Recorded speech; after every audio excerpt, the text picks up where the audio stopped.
the previous version of the software. There's one new function that I'm just going to quickly point out on here. We now have a new option on the main menu, which is called for doing backups. Okay, and what you can do with this is you can actually back up your entire health and safety file. So what that will do is back up all the data that you've typed in. So contacts you've typed in, if you've added in your own documents, you've added in your own paragraphs and saved them. Anything that you create can be backed up and can then be put onto another machine if you have to transfer the software to another computer, or if you've got 2 or 3 users of the software, one user can configure the software with the data, and that data can then be sent across to the other computers. So it's a new feature in Health and Safety 2015, just to make it a lot easier for you to share data or just to retain your data.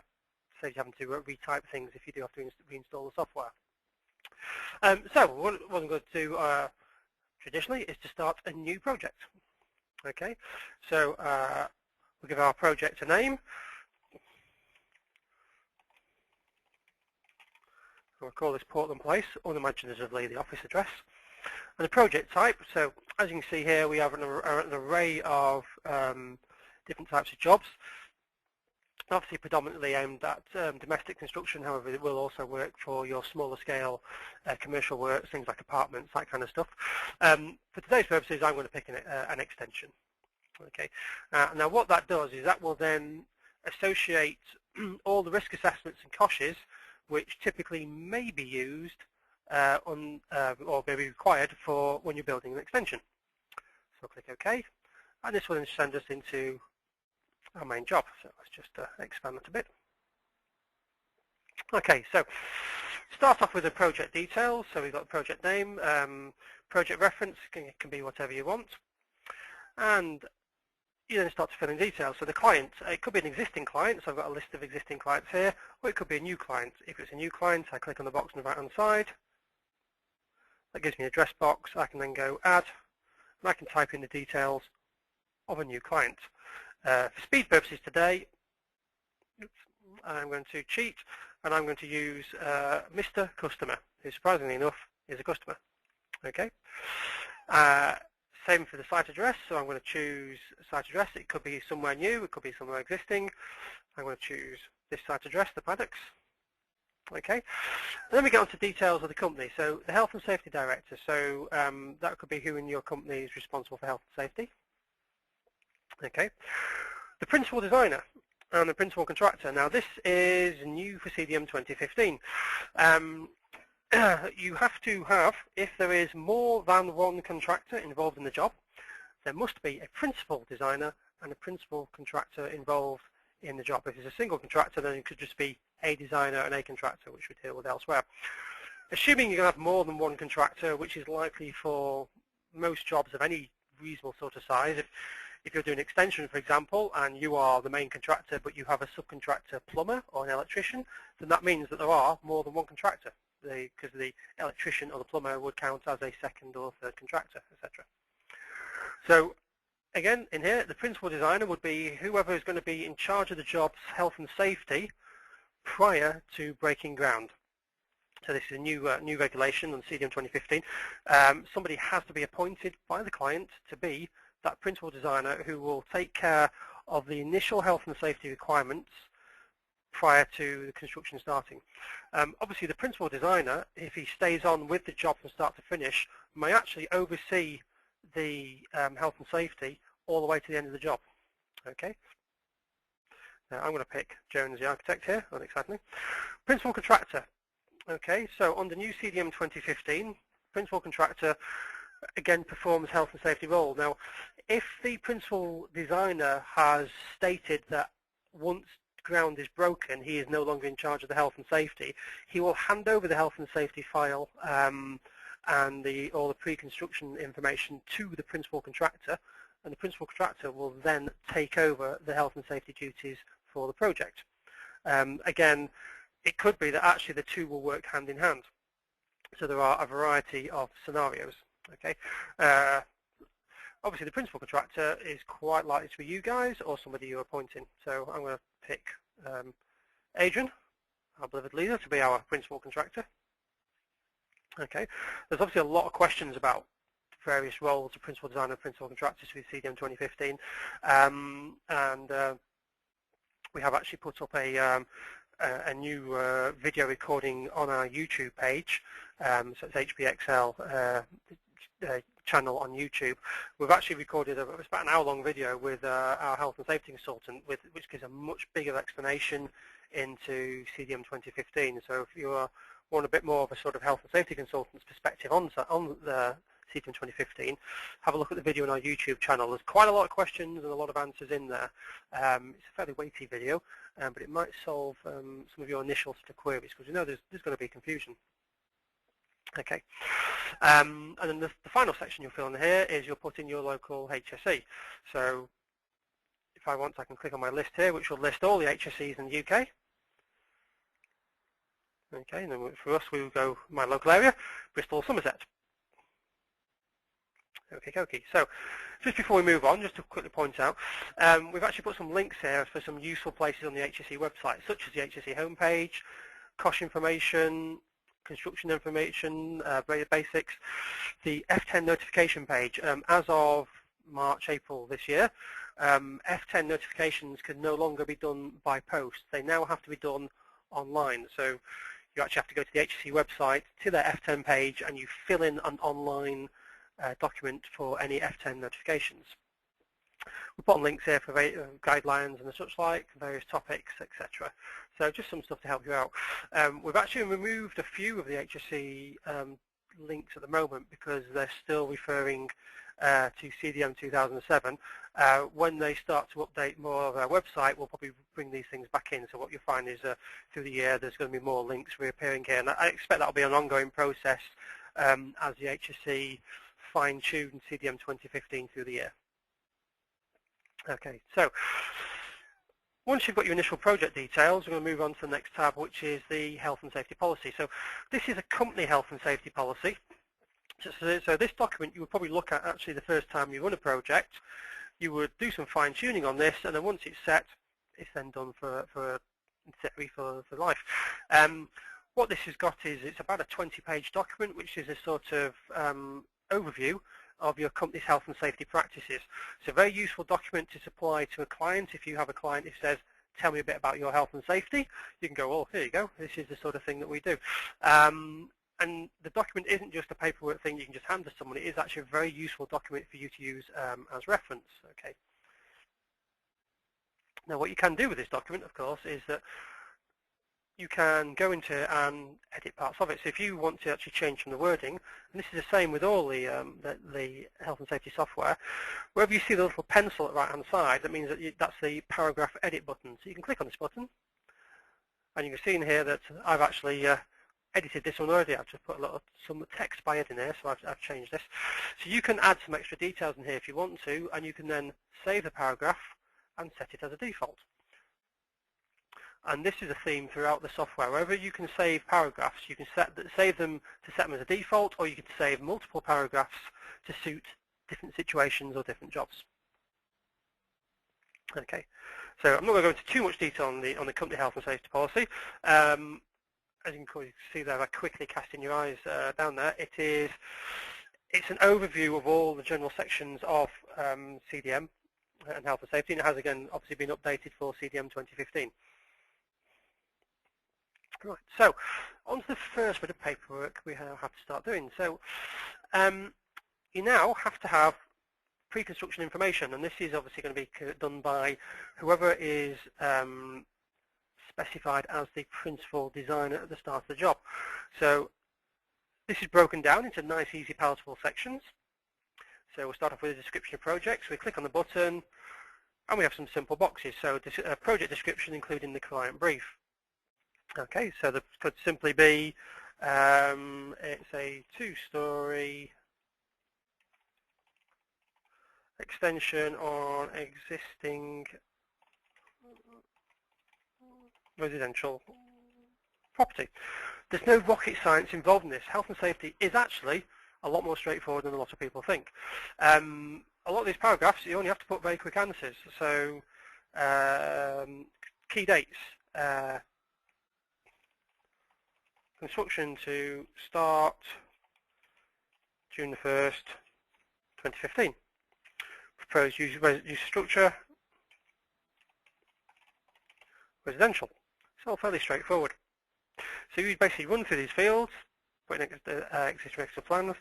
The client brief field is a new one where if there's any additional information from the initial client brief, you can just put any extra bits in here.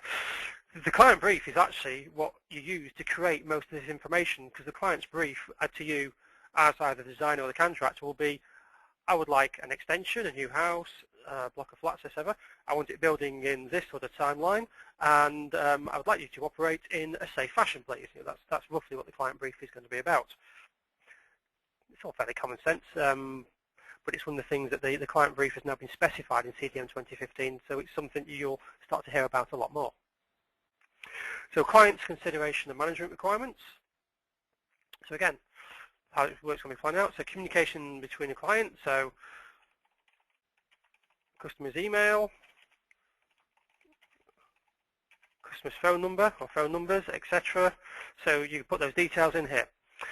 Site security, so there may be site security. It could be you can have a fence, it could be a man with a dog, it could be a residential property, and the site security is the fact that the owner is resident on site.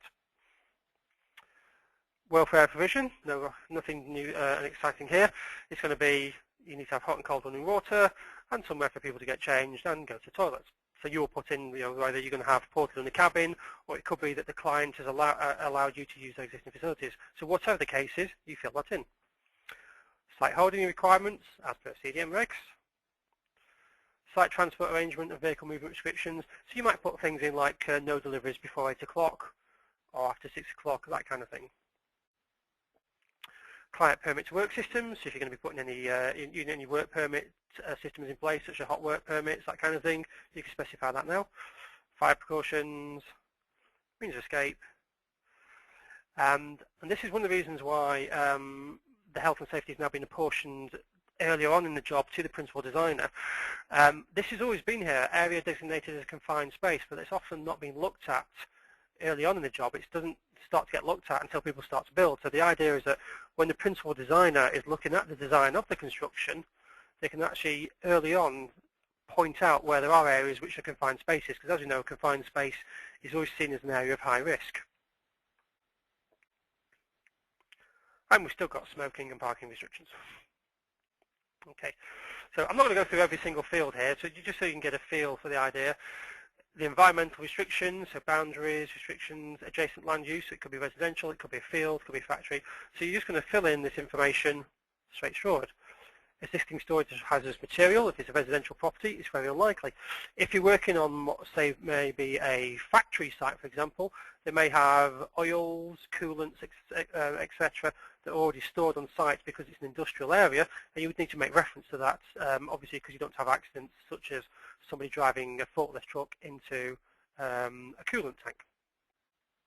Okay, location of existing services, so there needs to be a survey or plan information with that data. Ground conditions, any existing structures, previous modifications, etc. Okay, and again, one of the reasons that the designer has to get involved in this, difficulties relating to plant and equipment on the premises, the designer has to look at the access to the premises to make sure that if he's planning to have something which requires a crane to be installed on the job, has he actually looked to see if a crane can actually access the site? So it's this is very much about the designer thinking about the health and safety risks prior to his actually completion of design. And in essence, as the health and safety will reiterate again and again, designing safety into the job. Okay, asbestos surveys, something that's now becoming more prevalent. And I was talking to a builder the other day, and it's funny, he's actually an asbestos qualified builder. He's done all his asbestos qualifications, and he's saying that about 30% of the residential jobs he does is still coming across asbestos. So it's still actually quite a significant portion of buildings out there. Contaminated land survey, obviously if it's a brownfield site, good chance of contaminated land. It's things about existing structures and relevant information for the existing health and safety file. So particularly if this is a commercial job, on a commercial building, the client should be giving you a health and safety file for you to look over, for you to actually put data on here that could be relevant to the health and safety of the project. Okay. Significant design and construction hazards. This is very much about the principal designer getting his information in. Okay, I'm not going to go into that too much detail, but you get the gist. And of course, talk about the health and safety file. Okay, there's a lot more emphasis on the health and safety file now with CDM 2015. With such things that at the end of the job, the health and safety file actually has to be handed over to the client. So it's, whereas the health and safety file was something that kind of always existed in the commercial environment, it now exists in all environments. Okay, so once you've filled all this in, you then actually have your pre-construction information ready. Okay, so I'm just going to skip across. We'll talk about some of the management side of things before we come back to risk assessments. So the next thing is your health and safety plan, or your construction phase plan. Okay, under CDM 2015, all projects, without fail, whether it's notifiable or non-notifiable, must have a construction phase plan. And when we say all projects, that means any project that has construction. So if you are going to fit a door on to a client's house, that has to have a construction phase plan. Now, the construction phase plan that we have in the software is quite heavy duty and is more designed for things like doing an extension or a reasonable sized job. But we are going to actually have, coming up soon, a mini construction phase plan, which will give you sort of like a sort of 2 or 3 pager for you to use for small jobs. Because some of you guys might do maintenance work and you don't want to be having to fill in a 10-page document for fitting a new door handle, but you do actually have to have paperwork to cover it. And what we'll probably have is something where you can set up some templates with typical construction phase plans for typical small jobs, which you can then print out, and then the guy who's actually on site can just fill in the final few details, pen and paper on site. Okay, we think that's how that's going to operate. It's one of those things that no doubt there's going to be an awful lot of noise made by people over the next 6 months to health and safety. So again, it's something that may well evolve. Okay, so onto the construction phase plan, or health and safety plan. This is our substantial one. This may be done by the principal designer, but if the principal designer is not taking responsibility for the health and safety during the construction of the job, then this work here will be then taken on board by the principal contractor. Okay, so similar format to what we've just seen. You click on the box and you fill in the details. Now, some of it you can actually copy and paste from the pre-construction information. So you put in project description, key dates, existing structures. So some of this is actually very similar. Certain things will be different, and here you're going to talk about existing traffic systems, whether there's going to be anything that you need to alter there. Management of infrastructure on site.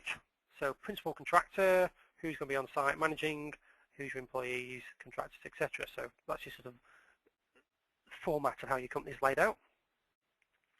And then details about how you're going to manage the work. Now, we've actually filled in an awful lot of this for you.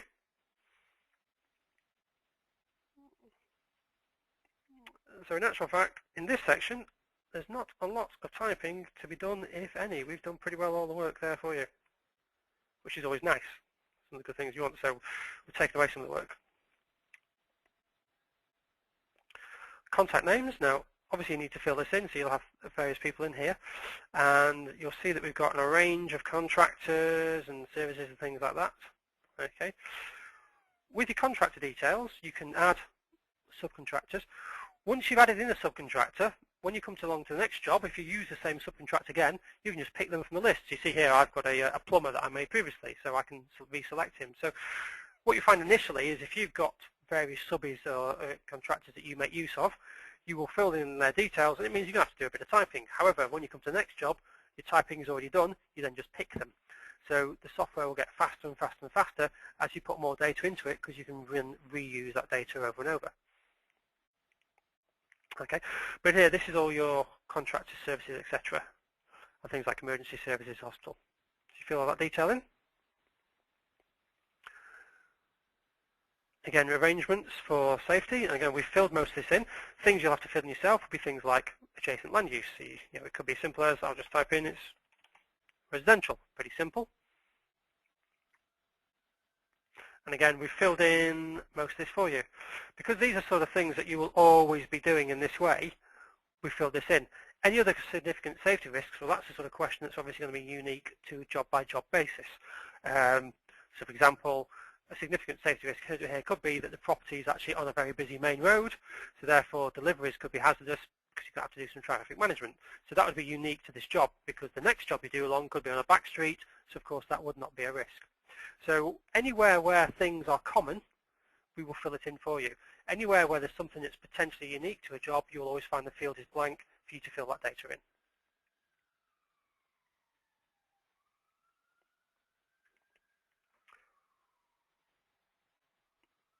Oops, just been to that section. Of course, the health and safety file, and again this will talk about the health and safety file, which will be stored on site, etc., and handed over at the end of the job. Okay, so if I just go back to one of these earlier sections here, oh, not that one. Okay, so project description. If you want to put quite an extensive project description, as I mentioned before, you can type in some information. You can then save that, and so you'll end up with a little list of paragraphs. You see, I've not got any paragraphs in my list here, but you could have a list which would be domestic job, commercial job, apartments job, and you could actually put in some pre-written descriptions and save them. And this is that principle again. Everywhere where you type, where you have one of these boxes, if you find that you have regular jobs that always have the same description, existing structures, either it's always something or this. If you want to type in that data and then not have to type it in again, save that paragraph, and then you come to the next job that uses that same type of data, you can just click on the box and reuse it. Okay. So as I said before, the software gets quicker and quicker and quicker. Okay, so we've talked about our pre-construction info, and we've talked about our construction phase health and safety plan. So let's just jump back now and have a look at some of the more nitty-gritty aspects of it. The main one that people want to see, of course, in the software is risk assessments. Okay, we have a very large library of risk assessments, and these are all pre-written for you. Okay, what we have here, this is a group for typical risk assessments for an extension. So if you want to have a look at what they look like, let's have a look at excavations, because it's a good risk assessment. So I select the risk assessment I want and hit print. Okay, yes, I must save my project. Okay, and then this gives me a list of all my files. So what I could do is I could actually just at this point print all the risk assessments I want for this job, and I could just print them all to save to file, or I could print them all to the printer. On this occasion, what I'm going to do is open file so I can actually see the document in Microsoft Word.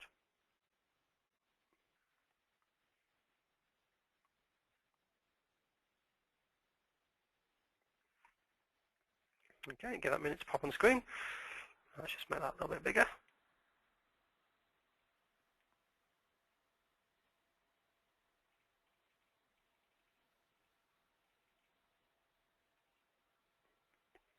Okay, so hopefully you can all see that. So you'll see that we have a format which the HSE absolutely love, which is our traffic light system. You will have the details of the job. Okay, your company logo can be top right hand corner. Obviously, I've got the health and safety company logo because it's our company. You would have your company logo on there if you want. It then breaks down what the risk assessment is about. So it's about an excavation. The hazard of an excavation is a hazard. What are the risks? So unsupported excavations, people falling into it, material or plant falling in excavation, being struck by an excavator. So it then talks about what are the control measures, so things like ladder access, support equipment, warning signs, fencing, etc., wheel stops so that wheelbarrows don't roll in the floor on your head, access ladders, etc. So what this is showing, and these are all the things that you put into place to make it a safer environment. And what you'll have here is you have a chance of something happening and the severity. And if you put all these things in place, you're reducing the chance to 1 and also the severity to 1. So it means it's very unlikely things to happen. And if someone's climbing and you've got a ladder, if you do fall off a ladder, it's only a small distance. You're not going to hurt yourself so much as if you fall 6 foot down a hole without a ladder. Okay. And the comments you see here that the inspection register to be completed as per CDM Regs 2015. So there is a in our management documents, there's a register for that. And you'll also reference other risk assessments which are relevant, such as falls, ladders, and confined space work. Okay. Another hazard when you're doing an excavation is contaminants in the ground. So a control measure would be to do a detailed survey, and a method statement would require if it's contaminated ground. If the ground's not contaminated, obviously no further action is taken. If there is contaminated ground, then you would look at the risk assessment 78, which will talk about soil-borne diseases, go into a bit more detail, and you would then take action.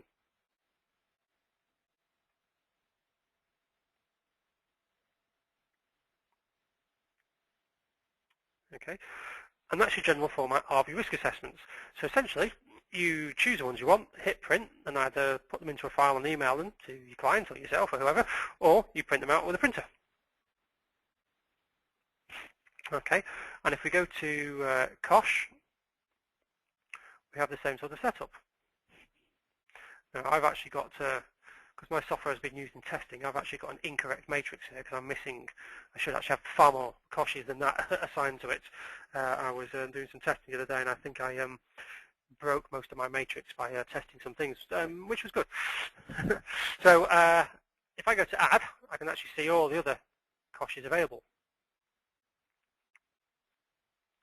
Okay, so I'm just going to pick some Portland cement, just add that in because this is a good COSHH to have a look at. So again, if I just go to print that out so we can see what it looks like.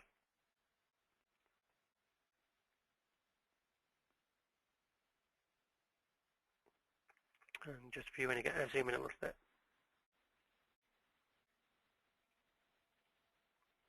Okay, so the COSHH obviously contains data that's similar to your product data sheets that you may download. What we've done is we've put it so they all have a common format. So you tend to need a COSHH for two reasons. One is you're storing something, in which case you can casually browse to where it says storage. Or the other reason you need a COSHH is because something's happened, and in which case you need to find the information quickly. So once you're familiar with the COSHHs, you'll know that it's always Section 8, First Aid, and you can jump straight to it.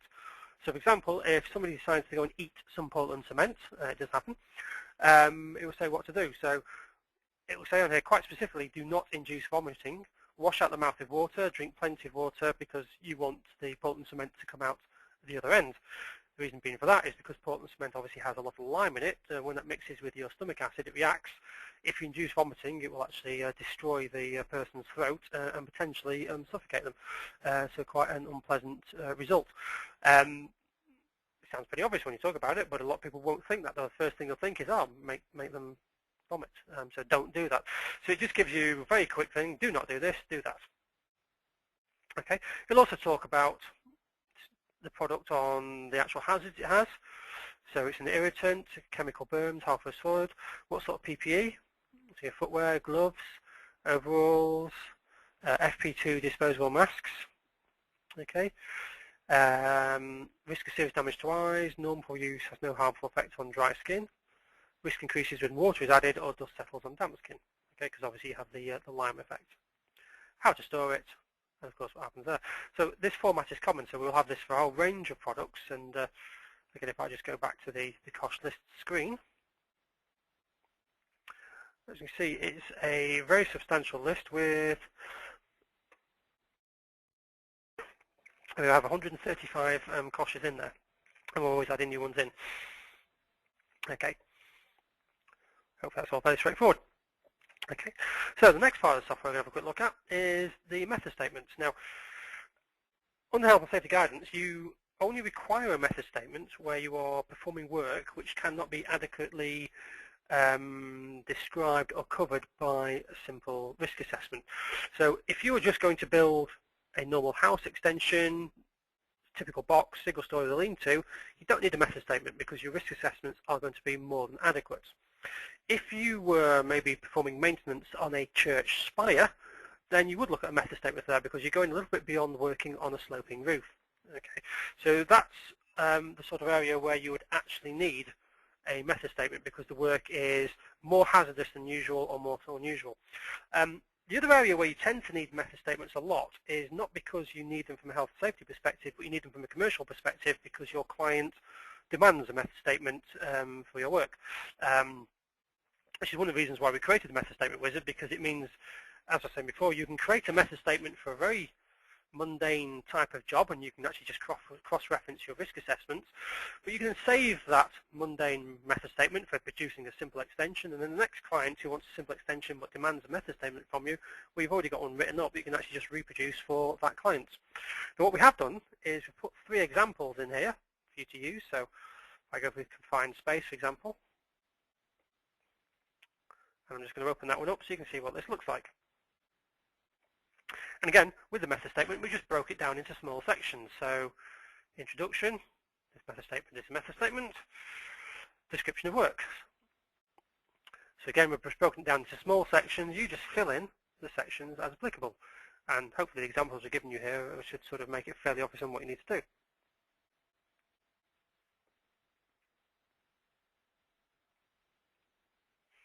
And you just pop down the list, section by section, location of work, surrounding areas, any preparation, courtesy letters posted through relevant boxes, very nice. Any access arrangements that you need to put in detail, etc. Any licenses, permit to work systems, you can do a bit more detail about that. Supervision, who's going to be in charge. So we've got Ivan Bucket as the supervisor. Mr. Bucket's got CSE supervisor and is CITB accredited. He's going to supervise work. He knows what he's doing, etc. Who's going to be on the job, how you're going to be storing, etc. So you just pop into each section, quickly fill in what you need, and job done. And then if this is for a fairly typical sort of job that you do repeatedly, at this point you can click on Save As, save that then as a method statement which you can then reuse on the next project which is similar. Or you can also just save individual paragraphs again. So if you find that additional procedures you're always having to put these things in, you can save these individual paragraphs as well. Okay, so almost last, and what used to be last, but now we have the health and safety file, is the management document. So in here, these are the sort of things that you want to have on site for a variety of reasons. Now, some of these things you need to have on site for a legal perspective, things such as a site attendance register.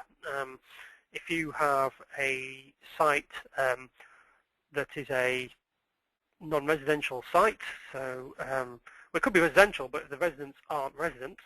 If you have people wandering around the site and the HSE pay you a visit and they see people who are on site and they're not registered as being on site and they're not residents of the property, you can expect a monumental fine and action taken against you by the HSE. It's one of their biggest bugbears. They will shut you down if they find people on site who are not registered, not escorted, etc. So site register is very important. Site induction, very important for you to run through with your guys, and there's a site induction register. Performs two purposes. One is it means that you can know who's actually done it, and it also means if the HSE pay you a visit, they can go, has everyone had a site induction register? And you can actually say, yes, they have. And including your site induction is obviously a lot of basics on health and safety. It also helps you if, from the other direction, you end up with a litigation case against you brought by some lawyer on behalf of an employee or ex-employee who claims that you hadn't performed certain tasks, such as telling them how to operate safely on site. Well, you can say, well, you have, and they've actually signed a document here to say that you have done so. We have a work permit register and an assortment of work permits. This is a system, obviously it's a voluntary system where you can run, where you can actually control people in what you can see here are high-risk areas. For example, working at heights, you can use the working at height permit to specify who can work at heights and when they're allowed to do so, which will stop one of your guys who wants to be helpful but isn't qualified to work on a roof from going up there and then potentially injuring himself. So it means that you can control control this and only have people who you know are qualified in these particular high-risk environments to work in those environments. Okay. Site setup checklist. This is a sort of weekly one that you run through, and if I just come down here, there's actually a site inspection checklist. These are the two that you will run through to help you get up and started, and they're actually a pretty big list. So if I'm going to show the site inspection checklist now. This is your sort of starting point, because a lot of people say, well, okay, I'm on site, so what do I do? If you actually follow the site inspection checklist, it actually kind of holds your hand for the process of making sure that your site is safe, because it runs through and it lists all the potential hazardous areas that you need to look at. So starting here, contract details we are in place. Obviously I've not filled much of this in yet, so I've just got our address. So it will start saying, right, so what do you need to check? Access, personnel can reach your area, gangways, etc., open edges. Next section, blah, blah, blah. COSHH, electricity, excavations, have we done this? Okay, I'm not quite sure about this. Let's have a look at my risk assessment and make sure that, that it all tallies. And all of a sudden you start using this to cross-reference with your risk assessments, and then your site becomes safe. But it actually holds your hand, as I said before, and makes it very easy for you to operate a safe site. Okay. These documents, by the way, were put together for us by 2 health and safety consultants who do health and safety to the construction industry. This is the documents that they use to manage health and safety on the sites that they consult for. So this isn't stuff that we've made up. This is actually health and safety consultants' paperwork that they've designed for builders to be the best way for you to run your health and safety correctly. Okay, so as you see, all the sort of high-risk areas, and you read the paragraph. Does it, have I checked this? Have I checked this? Yes or no? No, I haven't checked that. Right, I need to go revisit it. Okay, it'll just hold your hand through the process. Blah, blah, blah. Okay, PPE, is the PPE register up to date? So, good point to leave here. We have a PPE register on here. There we go. What does your PPE register do? Well, first of all, it demonstrates the health and safety exec that you've made sure all your guys have got PPE. It also protects you from litigation further down the line. You may all notice or see that if you read the Sun or the Star or the similar newspapers, pretty well every day there's a very large advert in there from a solicitor's company saying, have you had an accident on site, or have you got psoriasis, or have you got fibration white finger? So good, because that's the case, get in touch with us and we'll prosecute the builders you've worked for not taking the correct measures to protect you. If you've got a PPE register that actually demonstrates where you have taken the correct measures to protect them, it protects you against ongoing legislation in the future. And what you do is, with every time you fill the PPE register for a job, you keep that paperwork for many, many years.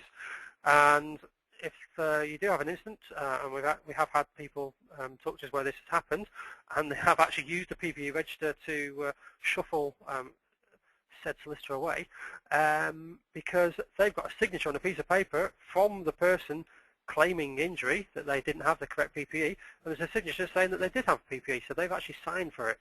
So it's a good way of protecting yourself. But a lot of these management documents are about that, because ultimately a lot of HSE is about protecting yourself from litigation as well as operating safely. A lot of the things in here are very important for the safety of the site: harness inspection, lifting equipment inspection, plant inspection, etc. So these are all the sort of inspections you're going to run through regularly. Scaffold handover certificate, of course. If you do have an accident, then you need to investigate it thoroughly and create a report, and also have a record. Okay. Obviously, on the RIDOR, depending on the nature of that and the severity of that accident, you would report that online as well. Toolbox talk register. So every toolbox talk that you do, you would make a register of it. And obviously, you would, if you've got some guys who are new and you don't know if they're qualified, then you need to give them a toolbox talk. If you get a visit from the HSE and he says, "Do you know these guys are qualified?" and you go, "Well, I think so," he's going to frown at you. If you say, "Yes, he is," because we've actually run through the training on this Kangoo wall attacking device, he'll go, "Great, so you've run through it with him, that's all I need to see." And if the same employee is on a subsequent job, then you don't need to do the same toolbox talk with them again, because you just teach them to suck eggs. You may revisit it yearly, or you may revisit it if you get a new piece of equipment that's slightly different. Okay, so you've got register, and you've also got a training record. Okay, and various other piece of information. We've put a few things on there which are new. Construction design and management CDM regulations, information about the client responsibilities.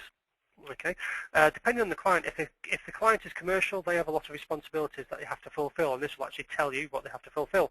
If your client is domestic, then under CDM 2015, the principal contractor will take over the duties of the client for all his duties, such as appointing people, etc.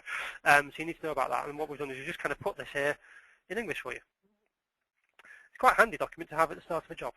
Okay, and the new document we've just put in there is a breach of health and safety procedures. If you actually have an employee who you see actively breaching health and safety, where you have trained them, you can make a log of it. If there's a subsequent accident on site by that person, and they claim that it's your fault, well, you can actually have documentation to prove that they've actually been breaching procedures on the site. We actually were asked for this by a few health and safety consultants, where they actually use it for disciplinary procedure. Because if you have people repeatedly breaching health and safety standards on site, they're putting themselves and others at risk. In any normal company, if somebody puts somebody at risk, that would be seen as gross misconduct, and it's a potential reason that you may want to discipline or terminate somebody's employment. If you have this register, it means you can do that. It could just be that you actually just want to use this register for educational purposes to say we're going to log down how you did this wrong, teach them, have a register of it, and then they won't do it again. So it serves several purposes. Okay. And the last part of software we're going to just look across is the health and safety file. So as mentioned before, under CDM 2015 now, at the end of the job, you have to hand over a health and safety file to your clients. Okay. So similar as before, you're going to fill in the fields. Fairly straightforward.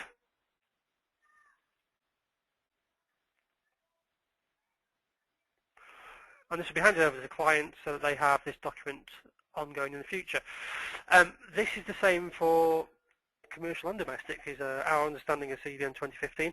Under commercial, this kind of always was the case anyway. It's just been re-emphasized. On the domestic, you will still hand it over to the client, because the client has a responsibility to have a health and safety file for any work that's done, even though the principal contractor takes the client's responsibilities. Ultimately, it will still be handed back to the client at the end of the job. Their responsibility, obviously, is just to keep the documentation to hand somewhere. If any work is carried out on this property in the future, so for example, a second extension, they would hand over that paperwork to the next contractor, or if somebody else purchased the property from them, they would hand that on to the next house owner, so they could hand it on to any future contractors or designers involved in work. Okay, and again, as you see, this document, there's no great rocket science on it. It's just a case of filling it in. Again, it's probably 5 or 10 minutes work, and you just print it out. Okay, so that is Health and Safety Xpert 2015 sort of overview in a nutshell. A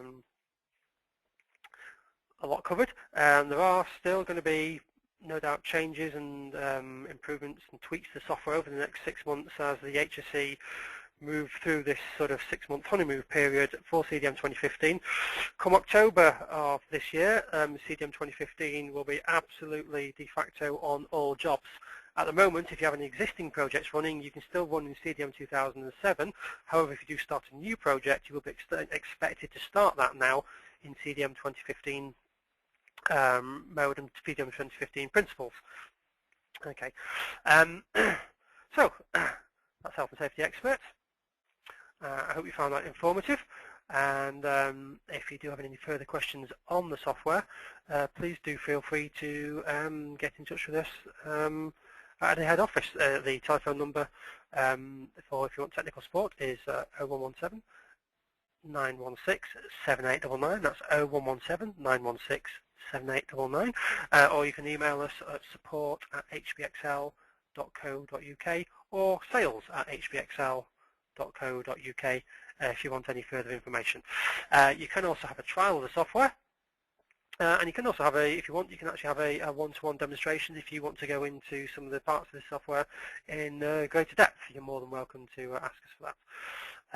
So other than that, thank you very much for watching.